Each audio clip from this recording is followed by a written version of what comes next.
कल सुबह पहली कीमो है और बार बार आपके मन में एक ही सवाल आ रहा है, हम सही कर रहे हैं, कुछ छूट तो नहीं गया। अगर आज रात आप भी इसी सोच में जाग रहे हैं तो ये वीडियो आपके लिए है। डायग्नोसिस के शौक में कुछ छोटे छोटे सवाल रह जाते हैं। ये कीमो शुरू करने की शर्त नहीं है, बस कुछ सवाल हैं जिनके जवाब पहले मिल जाएं तो मन हल्का हो जाता है। आज वही 8 सवाल मैं आपके साथ रखूंगा और एक सवाल जो टाइम के साथ जुड़ा है। अगर आगे बच्चे की सोच है तो फर्टिलिटी यानी अपने परिवार बढ़ाने की क्षमता, बचने के तरीके अक्सर इलाज शुरू होने से पहले ही तय किए जाते हैं, इसलिए ये बात डॉक्टर से जल्दी पूछनी चाहिए। आज 8 आसान सवाल, फर्टिलिटी से लेकर बुखार के प्लान तक, हर एक के साथ साफ साफ क्या करें और क्या ना करें, और अंत में एक कदम कार्ड जो आप स्क्रीनशॉट कर सकते हैं, इसलिए अंत तक देखिए। ये लिस्ट डरने के लिए नहीं है, हिम्मत और तैयारी के लिए है। सब कुछ सबके लिए जरूरी नहीं, क्या जरूरी है आपकी टीम बताएगी। ये आम जानकारी है, किसी एक मरीज की पर्सनल सलाह नहीं। कोई भी टेस्ट या कीमो की टाइमिंग अपने डॉक्टर से पूछकर ही तय करें। मैं एक कैंसर स्पेशलिस्ट हूँ, रोजाना ओपीडी में ये पहली कीमो का डर देखता हूँ। अगर आप या कोई अपना कैंसर का सफर शुरू कर रहे हैं तो इस चैनल को सब्सक्राइब कर लीजिए।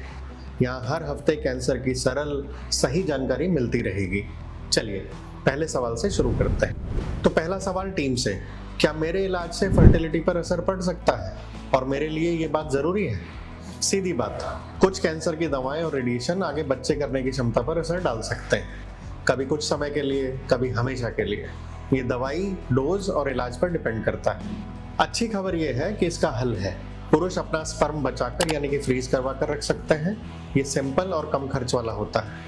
और महिलाएं एग या एम्ब्रियो फ्रीज करवा सकती हैं। थोड़ा महंगा और टाइम लेने वाला है, पर ये ऑप्शंस अक्सर इलाज शुरू होने से पहले ही काम करते हैं। तो क्या करें? डायग्नोसिस के तुरंत बाद ही अपने डॉक्टर से पूछिए, मेरे इलाज से फर्टिलिटी पर क्या असर होगा? क्या मुझे फर्टिलिटी बचाने के बारे में सोचना चाहिए? क्या ना करें? शर्म या झिझक में ये बात मत टालिए। और इस बात के लिए कीमो अपने आप लेट मत कीजिए। कितना टाइम लगेगा और क्या ठीक है, ये ऑन्कोलॉजी और फर्टिलिटी टीम मिलकर तय करेंगी। साफ बात, स्पर्म या एग फ्रीज करने से आगे प्रेगनेंसी की गारंटी नहीं मिलती, ये सिर्फ मौका बचा कर रखता है। कॉस्ट कितना है? खर्च सेंटर के हिसाब से बदलता है। स्पर्म बैंकिंग अक्सर हजारों में और एग या एम्ब्रियो फ्रीज लाखों में हो सकता है। आयुष्मान इसमें अक्सर मदद नहीं करता, तो अपने डॉक्टर से लिखा हुआ एस्टिमेट लें। अब सवाल नंबर 2, दांत और मुंह की जांच। क्या पूछेंगे? क्या इलाज से पहले दांत की जांच मेरे लिए जरूरी है और कितना टाइम? कीमो के दौरान शरीर की बीमारी से लड़ने की ताकत यानी कि इम्यूनिटी कम हो जाती है। अगर मुंह या दांत में पहले से कोई छुपा हुआ इन्फेक्शन है तो बाद में बड़ी दिक्कत बन सकता है। तो क्या करें? जब टाइम हो, इलाज से कुछ हफ्ते पहले एक डेंटल चेकअप करवा लीजिए ताकि कोई छुपा इन्फेक्शन पहले से ठीक हो सके। अर्जेंट केस में दोनों डॉक्टर यानी कि डेंटल और ऑन्कोलॉजी मिलकर तय करते हैं। तो क्या ना करें? कम से कम इतने दिन पहले जैसा कोई पक्का नियम नहीं होता, इसमें अपने आप इलाज मत रोकिए। और ये जांच मुंह के छाले यानी कि अल्सर्स को पूरी तरह रोक नहीं सकती, ये सिर्फ उनका रिस्क कम करती है। अब तक 2 सवाल हो गए, फर्टिलिटी और डेंटल। चाहे तो यही नोट कर लीजिए। अब सवाल नंबर 3, शुरुआती टेस्ट और हेपेटाइटिस बी। तो टीम से सवाल पूछिए, मेरे इलाज से पहले कौन कौन से बेसलाइन टेस्ट और हेपेटाइटिस बी के टेस्ट होंगे? पहली कीमो से पहले डॉक्टर कुछ शुरुआती टेस्ट करवाते हैं। खून की जांचें जैसे सीबीसी, किडनी और लीवर के टेस्ट। कुछ दवाएं दिल पर असर डाल सकती हैं, इसलिए जरूरत पर दिल का टेस्ट भी करा सकते हैं, जैसे कि इको या ईसीजी। इससे टीम को पता चलता है कि आप कहां से शुरू कर रहे हैं। और एक बात जो बहुत कम लोग जानते हैं और जो जिंदगी बचा सकती है, हेपेटाइटिस बी का टेस्ट। कुछ लोगों के शरीर में छुपा हुआ हेपेटाइटिस बी होता है जिसका उन्हें पता भी नहीं। तो इम्यूनिटी कम करने वाली कीमो से ये वायरस दोबारा जाग सकता है और ये खतरनाक हो सकता है। तो क्या करें? अपने डॉक्टर से पूछिए कि एचबीवी के पूरे टेस्ट हुए हैं या नहीं। आमतौर पर 3 टेस्ट होते हैं, HBsAg, एंटी-HBC और एंटी-HBs।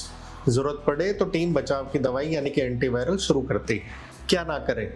अपनी रिपोर्ट खुद से पढ़कर कीमो शुरू, बंद या लेट मत करिए। टेस्ट या रिपोर्ट्स के इंतजार में भी कीमो खुद से लेट मत करिए। एंटीवायरल रिस्क कम करती है लेकिन खत्म नहीं। हेपेटाइटिस सी और HIV की स्क्रीनिंग भी रिस्क के हिसाब से होती है। पूरी टेस्ट लिस्ट रेजिमेंट पर डिपेंड करती है। सवाल नंबर 4, वैक्सीन की टाइमिंग। तो टीम से पूछिए, मेरे लिए कौन सा वैक्सीन जरूरी है? और उसकी सही टाइमिंग क्या होगी। कुछ वैक्सीन जैसे फ्लू और न्यूमोकोकल यानी कि निमोनिया से बचने वाली वैक्सीन अक्सर कीमो शुरू होने से 2 हफ्ते पहले लगवाना बेहतर होता है ताकि उससे बचाव हो सके। पर एक जरूरी नियम, लाइव वैक्सीन जैसे एमएमआर, चिकन पॉक्स कीमो के दौरान जब इम्यूनिटी कम हो ये नहीं लगाई जाते। तो करें क्या? डॉक्टर से पूछिए मेरे लिए कौन सा वैक्सीन और कब लगाना है। टाइमिंग टीम डिसाइड करेगी। क्या ना करें, अपने आप कोई वैक्सीन मत लगवाइए। और याद रहे, वैक्सीन हर इन्फेक्शन को नहीं रोकते। सवाल नंबर 5, पोर्ट या लाइन का फैसला। टीम से पूछिए मेरे लिए नॉर्मल आईवी, पिक लाइन या पोर्ट, इनमें से क्या ठीक रहेगा और क्यों। जब दवाई लंबे समय तक वेन से देनी हो या नसें पतली या कमजोर हो या कुछ दवाएं स्किन के लिए टॉक्सिक हो तो डॉक्टर पोर्ट या पिक लाइन की सलाह दे सकते हैं। इससे बार बार सुई लगने की तकलीफ कम हो जाती है। तो क्या करें? अपने डॉक्टर से पूछिए कि आपके केस में कौन सा रास्ता ठीक है। रेजिमेन और वेन्स के हिसाब से टीम ऑप्शन का चुनाव करती है। क्या ना करें, ये समझना गलत है कि पोर्ट सबके लिए जरूरी है या बिल्कुल सेफ है। इसके अपने रिस्क होते हैं। अब आगे सबसे जरूरी घर वाली तैयारी, ध्यान से सुनिए। सवाल नंबर 6, इन्फेक्शन से बचाव और फीवर कार्ड। तो अपनी टीम से पूछिए बुखार या इन्फेक्शन आए तो मेरे घर का फीवर कार्ड और इमरजेंसी प्लान क्या होगा। कीमो के कुछ दिन बाद व्हाइट सेल्स गिर सकती हैं। इस समय इन्फेक्शन का खतरा सबसे ज्यादा होता है, इसलिए पहले दिन से घर पर तैयारी रखिए। क्या करें? हाथ बार बार धोएं, काउंट्स कम हो तो भीड़ से बचें, साफ और अच्छी तरह पका खाना खाएं, फीवर कार्ड और इमरजेंसी नंबर पहले दिन से घर में तैयार रखें। क्या ना करें, बुखार को हल्के में मत लीजिए और अपने आप थोड़ी देर रुक कर देख लेते हैं वाली सोच मत रखिए।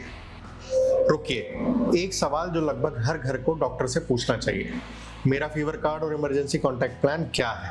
तुरंत कांटेक्ट करें जब कीमोथेरेपी के बाद फीवर 38 डिग्री सेंटीग्रेड या 100.4 डिग्री फ़ारेनहाइट या उससे ज्यादा हो, या बिना बुखार भी कपकपी यानी कि चिल्स, कंफ्यूजन, सांस लेने में तकलीफ या बहुत ज्यादा कमजोरी हो, तो बिना देर के अपनी ऑन्कोलॉजी टीम से कांटेक्ट करें। डॉक्टर से बात किए बिना सिर्फ पैरासीटामोल लेकर बुखार दबाकर वेट न करें। इससे बुखार कुछ देर के लिए छुप जाता है और सही जांच में देर हो सकती। तो नॉर्मल यानी कि ग्रीन, हल्की थकान, पेशेंट स्टेबल हो और डिस्चार्ज की सलाह के मुताबिक। येलो, उसी दिन टीम को बताएं, नई बढ़ती कमजोरी, चक्कर, खाना पीना बहुत कम, उल्टी दस्त हो रहा है, रैश या कोई नया सिम्टम। रेड यानी कि तुरंत इमरजेंसी टीम को बताएं, 100.4 डिग्री फ़ारेनहाइट या उससे ज्यादा बुखार या चिल्स, सांस फूलना, बेहोशी, कंफ्यूजन, न रुकने वाली ब्लीडिंग, बर्दाश्त से बाहर दर्द। अगर काउंट्स कम है उस वक्त बुखार या न्यूट्रोपेनिक फीवर घर पर मैनेज नहीं होता, तुरंत जांचें जरूरी हैं। अक्सर हॉस्पिटल में आईवी एंटीबायोटिक्स दी जाती है। अब सवाल नंबर 7, खाने पीना यानी कि पोषण या सप्लीमेंट। खाने में, एक्सरसाइज में और सप्लीमेंट्स में मुझे क्या करना है और क्या नहीं। इलाज शुरू करने से पहले अच्छा प्रोटीन, कैलोरीज और पानी से शरीर की ताकत बनाना इलाज को सहने में मदद करता है। हल्की एक्सरसाइज जितनी डॉक्टर अलाउ करे। एक्सरसाइज भी थकान और ताकत में मदद कर सकती है, पर यह गारंटी नहीं कि साइड इफेक्ट्स कम होंगे। ये सिर्फ शरीर का रिजर्व बनाता है। तो क्या करें? अपनी सारी दवाएं, विटामिन्स, आयुर्वेदिक, हर्बल चीजें एक बार ऑन्कोलॉजिस्ट को जरूर बताएं, क्योंकि कुछ सप्लीमेंट्स कीमो के साथ रिएक्ट कर सकते हैं। क्या ना करें? कोई भी सप्लीमेंट अपनी मर्जी से शुरू या बंद मत करो। और इम्यूनिटी बूस्टर या कैंसर क्योर वाली दवाओं पर बच जाइए, क्योंकि डाइट या सप्लीमेंट कीमो की जगह नहीं ले सकते। अब सवाल 8, घर की प्रैक्टिकल तैयारी। तो टीम से पूछिए कीमो वाले दिन केयर गिवर, आना जाना, कागज और पैसे का प्लान क्या रखें। आखिरी और सबसे प्रैक्टिकल बात, कुछ छोटी चीजें बहुत तनाव कम कर सकती हैं। तो क्या करें? 1, सारी दवाएं और एलर्जी की लिस्ट बनाइए। 2, एक में केयर गिवर तय करिए जो कीमो वाले दिन आपके साथ जाए, और हॉस्पिटल आने जाने का प्लान रात से ही तैयार रखिए। 3, आयुष्मान जैसी स्कीम कैंसर के कई कीमो पैकेजेस कवर करती है, पर एम्पैनल्ड हॉस्पिटल में। 4, एक फोल्डर बनाइए जिसमें हॉस्पिटल कार्ड हो, आयुष्मान कार्ड हो, पुरानी reports, chemo sheet, fever card, सब एक जगह, और ये अपने डोर के पास रखिए। क्या ना करें? ये मानकर मत चलिए कि आयुष्मान सारा खर्च कवर करेगा। ट्रैवल, कुछ टेस्ट, फर्टिलिटी जैसी चीजें अलग हो सकती हैं, ये पहले से कंफर्म कर लीजिए। अगर ये 8 सवाल आपके काम आए तो एक छोटी सी रिक्वेस्ट, सब्सक्राइब कर लीजिए, क्योंकि अगले वीडियो में केयर गिवर की 5 गलतियां, बर्नआउट और गिल्ट से कैसे बचें। पेशेंट की तैयारी के साथ केयर गिवर की तैयारी भी उतनी ही जरूरी। अब वो कदम कार्ड स्क्रीनशॉट कर लीजिए। हर पॉइंट एक सवाल है जो आप अपनी टीम से पूछ सकते हैं। कि मतलब क्या फर्टिलिटी बचाना मेरे लिए जरूरी है? ए, आपके दांत और शुरुआती टेस्ट यानी कि खून, किडनी, लीवर, दिल क्या जरूरी है? हेपेटाइटिस बी पैनल के टेस्ट हुए हैं? डी, मतलब दवाएं, विटामिन और हर्बल चीजें टीम को दिखाइए। वैक्सीन की टाइमिंग पूछिए। ए, अपना फीवर कार्ड और इमरजेंसी नंबर रेडी रखिए। एम में केयर गिवर, आना जाना, कागज और आयुष्मान फोल्डर तैयार रखिए। ये टीम से पूछने वाले जरूरी सवाल हैं, जरूरी लिस्ट नहीं। कीमो खुद से लेट न करिए। याद रखिए, ये 8 सवाल डराने के लिए नहीं है, ये उस रात डर को हिम्मत में बदलने के लिए है, ताकि आप कीमो रूम में तैयार होकर जाएं, डरे हुए नहीं। और ये फैसले अकेले नहीं, अपनी टीम के साथ लीजिए। ये वीडियो उस परिवार तक पहुंचाइए जिनकी पहली कीमो आने वाली है। हो सकता है आज रात किसी का डर थोड़ा कम हो जाए। आप अकेले नहीं हैं। ये आम जानकारी है, किसी एक मरीज की पर्सनल सलाह नहीं। ये 8 बातें हर किसी के लिए जरूरी नहीं। क्या जरूरी है और टाइमिंग क्या होनी चाहिए, ये आपकी टीम डिसाइड करती है। तैयारी के लिए कीमो खुद से लेट ना करें। फर्टिलिटी बचाने से प्रेगनेंसी की गारंटी नहीं। टेस्ट, वैक्सीन, सप्लीमेंट अपने डॉक्टर से ही पूछिए।